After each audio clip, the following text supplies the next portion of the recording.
वैद्य सुभाष नायक जी हमारे हाँ हाँ बीच में। हाँ, प्रणाम जी। जी प्यारे साथियों, आज जो शख्सियत हमारे बीच में पधारी हैं उनका मैं परिचय अगर आप लोगों को दूं तो आप वैद्य सुभाष नायक जी हैं।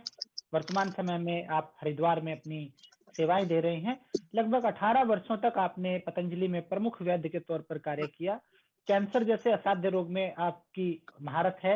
इसके साथ ही आप बीएमएस डॉक्टर भी हैं। साथ ही आपने PG diploma in panchakarma, MSc in yoga therapy जैसी डिग्रियां की हैं और वर्तमान समय में आप कई संस्थाओं के डायरेक्टर पद पर सुशोभित हैं।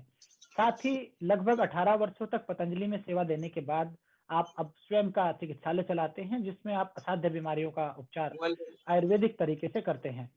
तो आज हम जानेंगे कि किस प्रकार से कैंसर जैसे जो एक आज लगभग हर 5वें घर में ये रोग पहुंच गया है, तो किस प्रकार से इस रोग का निदान संभव है, क्या वो कारण है जिनकी वजह से ये रोग होता है और जो साथी कैंसर से ग्रसित हैं उनके लिए क्या उम्मीद है। तो आइए आज हम वैद्य जी को आमंत्रित करते हैं। आपका अभिनंदन है वैद्य जी हमारे इस वर्चुअल सादर प्लेटफॉर्म पर। नमस्कार। हाँ, मार्गदर्शन कीजिए sir. Mike over to you.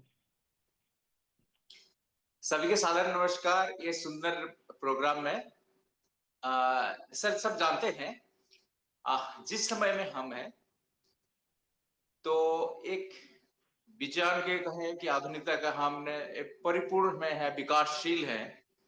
तो हम सब जानते हैं शरीर माध्यम खलु धर्म साधनम। हम जीने के लिए सुस्त है। शरीर मतलब तो शरीर को नहीं कहा गया, स्वस्थ शरीर को कहा गया है। स्वस्थ शरीर में हम जानते हैं पर डे एक एक एम्स खोल रहे हैं, इतने सारे हॉस्पिटल खोल जा रहे हैं, इतने सारे कैंसर हॉस्पिटल खोल जा रहे हैं।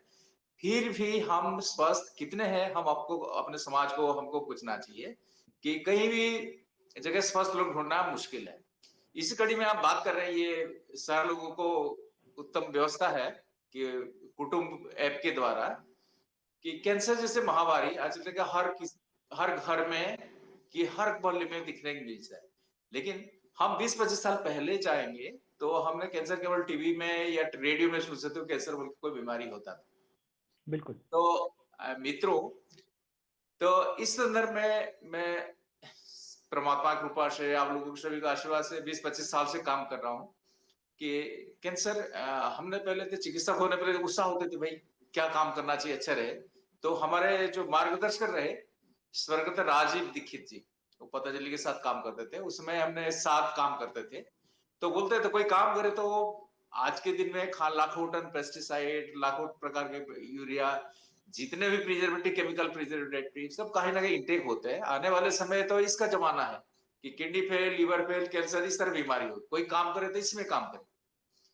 तो 2000 से मुझे एनकरेज करते थे कैंसर के ऊपर होना चाहिए, जितने भी रिसर्च पेपर होता था कि अपने जितने भी नॉलेज होता था आयुर्वेद में क्या हो सकता है, ये डिस्कशन हमेशा जब भी मिलते थे होता था। तो मैं फिर अपने कार्य पतंजलि में रहते हुए कैंसर के ऊपर ही कार्य करना शुरू कर दिया था। तो कैंसर, तो हम आयुर्वेद में कैंसर में कोई शब्द नहीं है, लेकिन अर्बुद, विद्रति, ग्रंथि, अंतर्विदे कोई सारे संदर्भ आता है।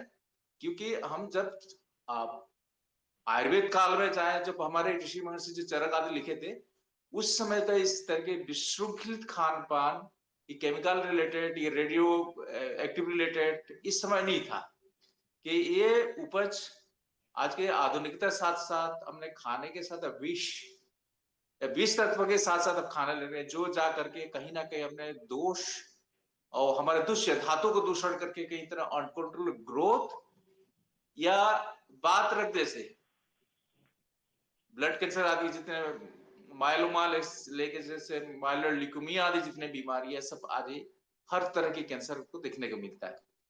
तो एक बात आता है कि किसी सभी प्रकार एडिक्शन भी कैंसर के आते हैं, जैसे तंबाकू जाते हैं, कितने पदार्थ हम खाते हैं उसमें कैंसर का होता है, ये होता है कोई तरह रेडिएशन से।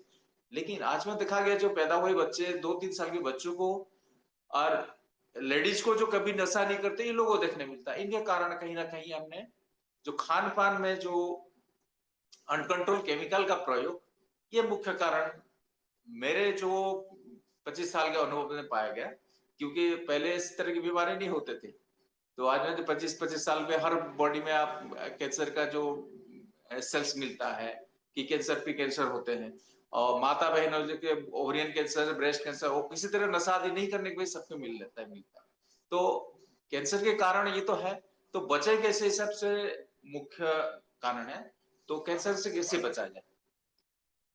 तो जानते हैं, तो हमारे शरीर जितने स्वस्थ होता है, जितने स्वस्थ रहता है, समादोष समाग्निश्च समधातु मलक्रिय प्रश्नम आत्मेन्द्रिय स्वस्थ के विधेयते। इसमें क्या है, समदोष समधातु, इनका हमने इतने हेल्दी बॉडी, हेल्दी माइंड, अपने बॉडी पुरुष हो, यथा इम्यूनिटी जिसका स्ट्रांग हो, उस कंडीशन में हमने कैंसर से अपने आप को बचा सकते हैं। तो इसके मूल आधार क्या है?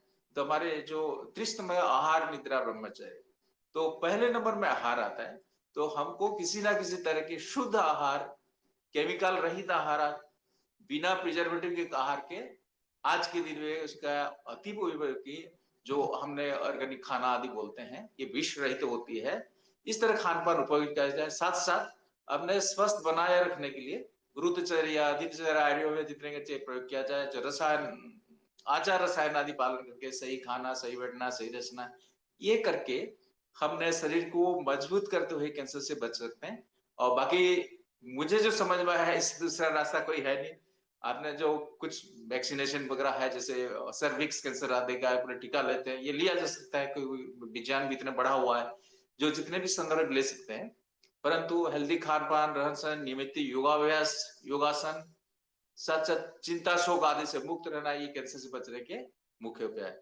और साथ साथ जितने हो सके आपने व्यसन, जिसे सबसे बड़े आपने कॉमन चीज है, चाय, कॉफी, स्मोकिंग आदि, तंबाकू रिलेटेड जितने भी आपने सेवन करते हैं, या जो भाई लोग सेवन करते हैं डायरेक्ट परोक्ष प्रत्यक्ष रूप में, साथ साथ जितने भी, जब तक अपरिहार्य ना हो, किस तरह पैक्ड फूड या जो प्रिजर्वेटिव वाला फूड से अवॉइड किया जाए, बच्चों को इससे दूर किया जाए। और मैं जितने भी मेरे साथ जुड़े हुए सभी बंधुओं को निवेदन करूंगा कि आज के दिन में चाइनीज सल्ट, सोडियम मोनोग्लूकोनेट, आप सब जान सकते हैं, ये कैंसर और डायबिटीज, डिजीज सबसे मुख्य भूमिका। और ये हमने धड़ल्ले से अपने समाज में प्रचलित है। कोई भी पैक्ट लेते हैं, जैसे कुरकुरे, चिप्स आदि लेते हैं, इसमें सोडियम मोनोग्लूकोनेट होता ही होता है। तो वो कहीं की जाए बॉडी को भी जाकर अपने डीएनए को तोड़ने वाला काम करता है, जो फ्री रेडिकल्स आदि। तो फ्री रेडिकल से कैसे बचें, ये सारे बचाव करके खुद को बचा सकते हैं, अपने परिवार को बचा सकते हैं, हमारे आने वाले जनरेशन, जो हमारे देश के भविष्य, हमारे भविष्य है, उनको बचा सकते हैं।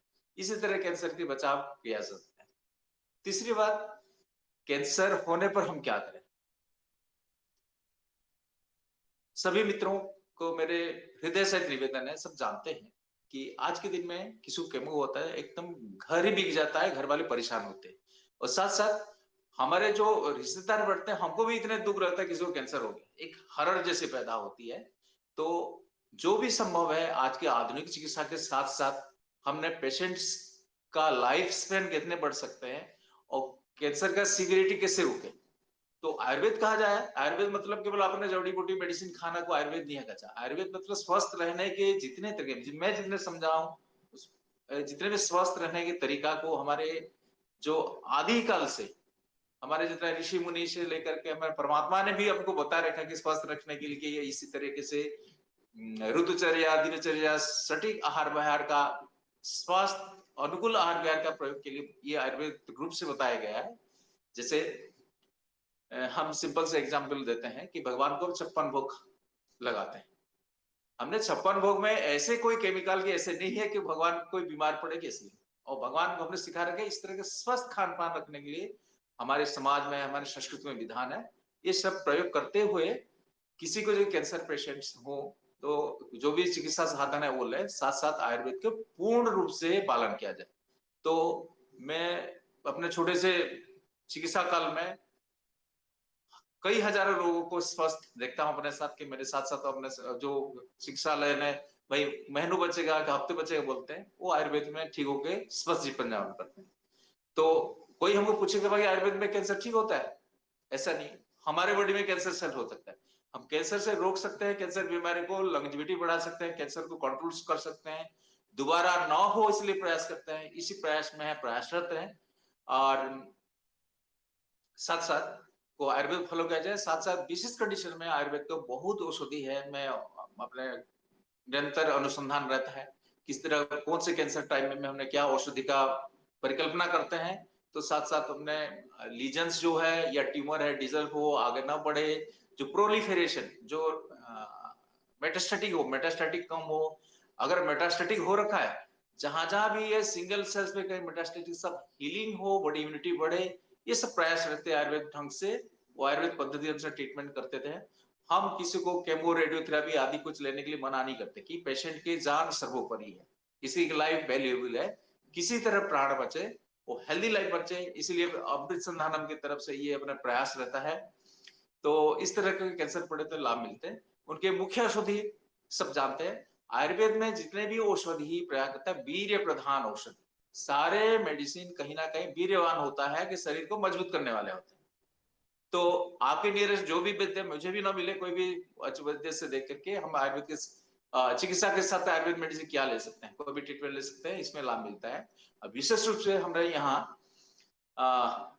लीवर पेन जो हमने अग्नि बढ़ाना या इम्यूनिटी बढ़ाना है, तो बिना लीवर पेनक्रियास ये तो अग्नि को बढ़ा करके हमने इम्यूनिटी बढ़ा नहीं सकते। तो लीवर पेनक्रियास को मजबूत करते हुए ऐसे प्लान कर सकते, जैसे पुनर्नवादी पुनर्नवास्तकवाद, देवदारवादी क्वाद, कोई सूजन इन्फ्लेमेशन कोई इस तरह की परेशानी है, तो उसके हिसाब से सिम्प्टोमेटिक दवाई से देवदारवादी क्वाद, दशमूल क्वाद का कषाय रूप से पाल देते हैं। साथ-साथ कई सारे जैसे रोषौषधि है, स्वर्ण योग है, वो सारे स्वर्ण बसंत मालती, शिला सिंदूर, रजत वसम, रजत सिंदूर आदि के प्रयोग होते हैं काष्ठौषधि के साथ। और साथ-साथ ये रसौषधि वगैरह थोड़ा महंगे होते हैं, तो गरीब लोगों को और धनी वालों को दोनों को ट्रीटमेंट सामंजस्य बैठा करके सस्ते से सस्ते महंगे से महंगे दोनों दवाई लोगों को एफोर्डेबल हो, विशेष करके हमारे आयुर्वेद का मिडिल क्लास लोग जुड़ते हैं, उनको ज्यादा परेशानी न हो, इस तरह से हर तरह की हर वर्ग के लोगों के लिए औषधियां औषधियां प्रीमियम क्वालिटी जो आशु प्रभाव है, अगर ये ऐसे औषधि का हम प्रयास करते हैं प्रोवाइड करने के लिए, साथ साथ दिनचर्या ऋतुचर्या और सात्विक आहार विहार के लिए विशेष ध्यान रखते हैं कि हर दिन पेशेंट का सुधार हो, पेशेंट का जो इंटरनल इम्यूनिटी साथ साथ अग्नि बढ़े और साथ साथ रोग कंट्रोल को ये प्रयास रहता है हमारे तरफ से। मित्रों, हमारे प्रयास है कोई भी कैंसर पीड़ित हो चाहे किसी वर्ग में कहीं भी हो, तो हम उनको रिस्पॉन्सिबिलिटी होता है कि उनको सही गाइड करें। ठीक है, अब ना जैसे हर कोई हॉस्पिटल में जाकर के एकदम परेशान रहते हैं, तो उसमें कुछ भी अपने आयुर्वेद से उनको सहारा मिलता है। ये हमारे जो परिश्रम है, वो जो कुटुंब का जो प्रयास है, ये सार्थक होगी। इसी आशा के साथ मैं आप सभी को जुड़ने के लिए और कुटुंब के सारे बंधुओं को भी इस तरह से मैं हार्दिक धन्यवाद देता हूँ और प्रणाम करता हूँ। बहुत-बहुत धन्यवाद वैद्यश्री। हमारे पास बहुत सारे ऐसे लोग हैं अभी जो वर्तमान समय में भी कैंसर से जूझ रहे हैं। जी, तो कृपया कुछ बिंदुओं पर मैं चाहता हूँ कि आप प्रकाश डालें कि जो कैंसर जरूर। पेशेंट है, वो किस प्रकार का भोजन करे, उसकी दिनचर्या किस तरह की होनी चाहिए और उस दिनचर्या में क्या वो चीजें हैं जो करने के बाद वो अपने शरीर को और अच्छे ढंग से उसका संचालन कर सकता है और उसका लाइफ स्पैन बढ़ सकता है। तो कुछ बिंदुओं पर मैं चाहता हूँ कि आप मार्गदर्शन करें। हाँ, ज़रूर। देखो, कोई कैंसर में पीड़ित हैं, तो इसमें विशेष करके हमने कहीं भी किसी भी अंग में हमने एक तो आयुर्वेद में उसको अंतर्विद्रदी या विद्रदी कहा गया है। तो कहीं भी कांड होता है, ये तो विशेष करके पेनफुल होता है। तो उनके जो पेन और सिम्प्टोमेटिक इम्प्रूवमेंट्स रहते हैं, कोई औषधि एलोपैथी भी लें, पेन किलर लें, कोई ओरल केमो चल रहा है, केमो तो लें। साथ-साथ अपने शरीर के सत्व, बल या अग्नि को ये बनाए रखना, इसको विशेष ध्यान रखना चाहिए। देखो, आहार अपने विशेष करके शरीर का स्तंभ है। कोई भी टिश्यू को अपने डैमेज हो रहा है, उसको भी प्रिकॉशन लेने, प्रिवेंशन करने के लिए और शरीर का अग्नि बनाकर रखने के लिए। इसलिए आहार का मूल भूमिका है। इसलिए सुपाच्य और इम्यूनिटी बढ़ाने वाले आहार लेना चाहिए, जैसे सारे seasonal green vegetable soup, vegetables और शरीर हल्का लेने को, जैसे हमने कहते कफ वैतिक विद्रही मानते हैं, विशेष करके ज्यादा रहता है। इसमें पित्त का और कफ का अनुबंध रहता है। इस कंडीशन में हमने खाने पीने में जैसे ना अभिसंधि कारक कहा गया, जैसे फ्रिज के रखी हो खाना, बासी खाना, दही, लस्सी, छाछ, कढ़ी, जितने भी खट्टे पदार्थ आते हैं बासी खाना, इसको पूर्णतः त्याग करना चाहिए। साथ-साथ जितने भी बल और अग्नि बढ़ाने वाले, जैसे भरपूर प्रोटीन मात्रा में लेना चाहिए, जैसे जितने दाल आदि खूब लेना चाहिए। अपने मोटे अनाज, इसमें से फाइबर भी मिलता है और साथ-साथ इम्यूनिटी बढ़ाने की मिलता है, कई सारे मिनरल्स मिलता है। ये सब प्रयोग करना चाहिए। इस करने से एक तो अग्नि भी बढ़ता है, शरीर की बल भी बढ़ता है। साथ-साथ और कम खा करके ज़्यादा एनर्जी मिले। तो इसमें अपने खाने-पीने में सारे बादाम, अखरोट, अंजीर, सारा मगज लेना चाहिए कि कम खा के अपनी इम्यूनिटी बढ़े। साथ-साथ अपना एनर्जी बना रहे, इसलिए जितने मधुर रस जैसे खाना, जैसे खजूर, मुनक्का, अंजीर अपने खाना में सम्मिलित ज़रूर करना चाहिए। ये करने से कम खा करके भी शरीर में थोड़ा बल मिलता है, तो रोग से लड़ने के साथ-साथ कैंसर कंट्रोल करने में मदद मिलती है। दूसरी बात, कुछ होम रेमेडीज़ में हमने कॉमनली कर सकते हैं।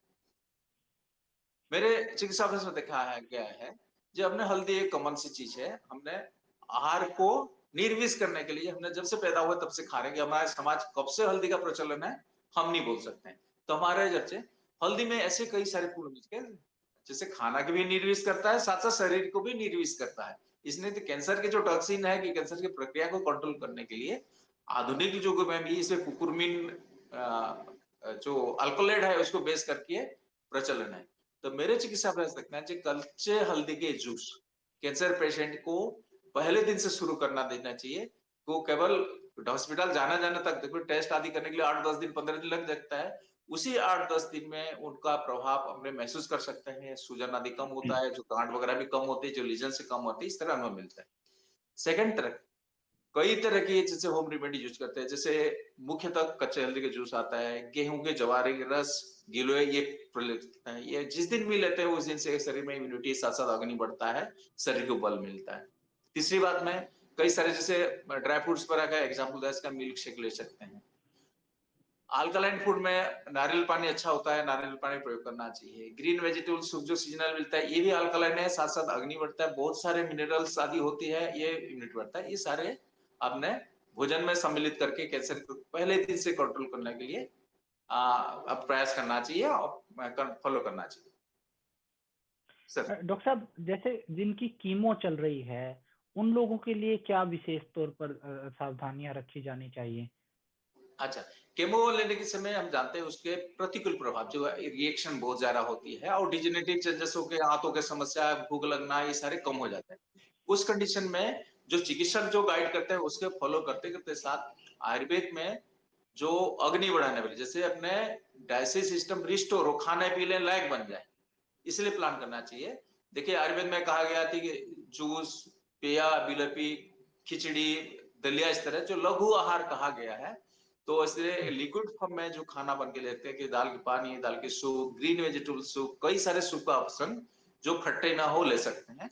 और पेया ले सकते हैं, जो चावल का मांड ले सकते हैं, ये सब लेकर के अपने डाइजेस्टिव सिस्टम की सुधार कर सकते हैं, साथ साथ इम्यूनिटी भी बढ़ा सकते हैं और जो केमो का प्रतिकूल प्रभाव है उसको भी कम कर सकते हैं। कुछ दिनों में भी खाना पीना लायक बना सकते हैं, जो कि अ, एलोपैथी में इस तरह की व्यवस्था नहीं है कि अग्नि किस तरह रिस्टोर करा जाए, कि डाइजेस्टिव सिस्टम कैसे रिकवर किया जाए। इसमें डॉक्टर साहब एक एल्कलाइन वाटर का बहुत बड़ा रोल आपने बताया, और वो निश्चित तौर पर मैंने भी काफी रिसर्च पेपर उसके बारे में पढ़े हैं। और तो एल्कलाइन वाटर अगर घर में हम बनाना चाहते हैं तो उसका क्या विधान है? उसके लिए आपकी क्या सजेशंस हैं? अच्छा, ये गुड क्वेश्चन। तो आयुर्वेद के सिद्धांत विशेष रूप से ये रहता है कि जैसे कफ पित्त ही बीमारी ज्यादा करता है, ठीक है। इसके लिए जैसे खान पान में इस तरह के पैतृक आहार विहार या अम्लीय आहार विहार कम करना चाहिए। इसके अपोजिट शरीर मजबूत रखने हमारा each and every tissue alkaline रहना पसंद करता है। जैसे पुराने जमाने में जो खान पान होता था, जो ऑर्गेनिक खान पान अल्कलाइन होता है, इटसेल्फ जो इम्यूनिटी बढ़ाने वाले होते थे। तो हमने देखे कभी भी गांव में जाते हैं, हेल्दी खान पान पानी गांव का होता है, जो खाना शहर में 2-3 रोटी खाते हैं वही जाकर 3 गुना हो जाता है। ये उसका एग्जाम्पल है। घर में बिल्कुल। अल्कलाइन वाटर आजकल बहुत सारे कंपनी होता है, जैसे केंगेन वाटर एक मशीन आता भी लगाते हैं, जापानीज कंपनी का, ये लगा सकते हैं घर में। केंगेन वाटर करके ये मटके में जल रखा हुआ जल अल्कलाइन होता है। साथ साथ तांबे के पात्र पीतल के पात्र में रखते हैं पानी, एक तो निर्दोष होता है, वो अल्कलाइन होता है। और कुछ विधान है, जैसे सौंफ, धनिया का पानी भी अल्कलाइन काफी तरह तक, जो अम्ल को कम करने वाला है वो अल्कलाइन होता है। इस तरह से धनिया पानी या सौंफ का पानी का प्रयोग कर सकते हैं, सौंफ उबाल कर ले सकते हैं। कुछ जैसे गिलोय, एक ऐसे पौधा है, करीब 3-4 लीटर पानी में गिलोय करीब 50 से 100 ग्राम बॉइल करके, गिलोय पानी भी एक अल्कलाइन जैसे वाटर जैसे काम करता है। इस तरह घर में अल्कलाइन वाटर बनाकर लिया जा सकता है। जो एफर्ट कर सकते हैं, ये आजकल अल्कलाइन वाटर बनाने वाले कोई सारे आरओ आदि के प्लांट हैं, ये भी समय और उपयोगी है, या कर सकते हैं। अल्कलाइन के लिए बहुत सारे इक्विपमेंट भी आजकल अमेजोन पर उपलब्ध हैं, जो जी, आप वाटर टैप में लगा करके वहां से अल्कलाइन वाटर आ जाता है। जी, लेकिन ज्यादा जो सही डॉक्टर साहब आपने बताया कि जो मटके का पानी है, घड़े का पानी जो है, वो जी, स्वतः अल्कलाइन होता है, और उसको थोड़ा सा आप अगर कुछ औषधीय उसमें चीजें डाल करके बनाना चाहें तो वो ज्यादा सही रहता है। जैसे और जी, निश्चित तौर पर प्यारे साथियों, अल्कलाइन वाटर के रिजल्ट्स में स्वयं मैंने देखे हैं। मेरे बहुत सारे ऐसे पेशेंट्स हैं जिनको मैं रिकमेंड करता हूँ। और एक छोटी सी विधि मैं जरूर अल्कलाइन वाटर की मैं इसी में ऐड ऑन कर रहा हूँ हाँ, सप्लीमेंट्री पर। जरूर बताएं जी, जी, हाँ, तो उसमें देखिए, अल्कलाइन वाटर जब भी आप बनाना चाहें तब उसमें तरीका क्या होता है, गर्म पानी को ठंडा कर लें एक बार, उसके बाद कांच की बोतल में उसको डाल लेंगे, 3-4 खीरे के पीस, और उसके अंदर मिर्च डालनी है आपने, उनकी आपने पीछे से डंठल तोड़ना नहीं है, और साथ में धनिया पाउडर, उसमें धनिया जो या पत्तेदार धनिया है उसको डाल के लगभग 30-40 मिनट रखें, और उसके बाद उसको पीना शुरू कर दें। वो अल्कलाइन वाटर बन जाता है और आपकी इम्यूनिटी बढ़ाने में काफी सहायक सिद्ध होता है। हाँ, बिल्कुल, अब ये मैं आमंत्रित करूंगा, उत्तम फॉर्मूला है जी, ओके, जी। हाँ, किसी साथी का यदि कोई प्रश्न डॉक्टर साहब से है, क्योंकि समय की थोड़ी गंभीरता है डॉक्टर साहब के पास में भी, तो आप प्रश्न के लिए आमंत्रित हैं, आप प्रश्न कर सकते हैं। चलिए।